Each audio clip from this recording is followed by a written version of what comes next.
تا دې بیا تر نامې پورې ګیره رسي بیا څه دی چې تا کې د حلال او حرامو فرق نشته.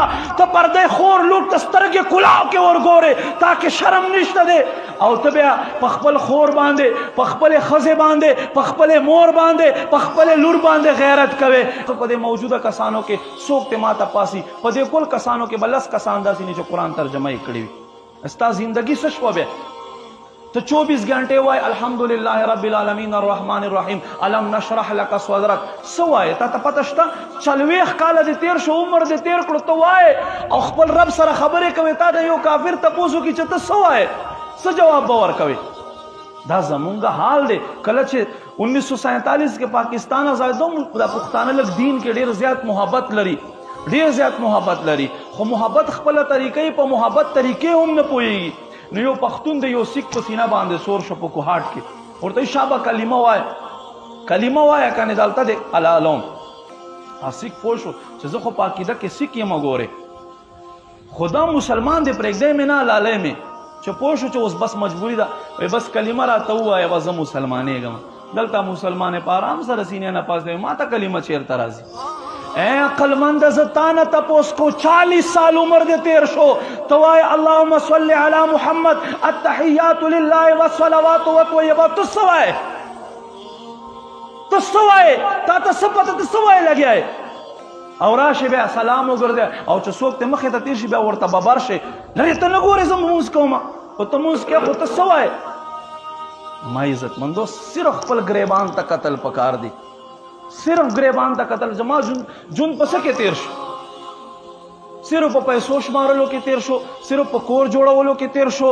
ستا هغه آخرت دپاره څه پرېښو؟ مونځ کوې، ستا ته د مونځ څه پته، ته څه وایې؟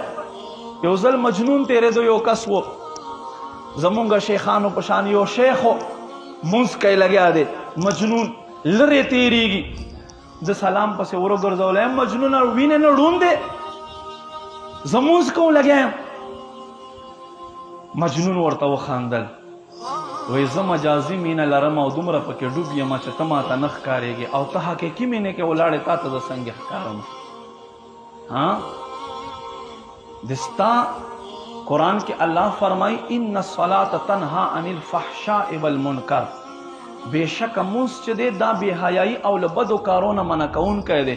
40 کاله وشو ته دروغ وایې، ته مونځ منع نه کړې. 40 کاله وشو ته لګیا یې ملاوټ کوې، د ستا مونځ په وجې سره ته منع نه شوې. 40 کاله وشو چې ته یوه ګناه کوې، تا ته شرم نه پې درځي، ته منع نه شوې، خو پوه شه چې دا مونځ دی نه ده، هسې رسم کوې، هسې دې ځان خوار کړی دی لګیا یې. ته شاودسو کې او راشه ودرېږې. قرآن وایي ان الصلاة تنهى عن الفحشاء والمنکر، بېشکه مونځ چې دی دا بې حیایي او له بدګړو نه منع کوونکی ده. 40 کاله 40 سال راسې ته له مونځ دی غلطو نه منع نه کړې، خو ته پوه شه چې ځان ته دوکه ورکوې، هسې لګیا یې. نبي علیه السلام فرمایي یو سړی به وي 40 کاله به عبادت کړی، بل روایت کې راځي 80 کاله به عبادت کړی وي، خو فرمایي یو کال عبادت سکے، ایوه میاشت عبادت سکے، ایوه هفته عبادت سکے. حضور فرمایي په دې عبادت کې به الله یو مونځ هم نه قبلوي، د په مخ په اور گزار کړي. ابا څوک؟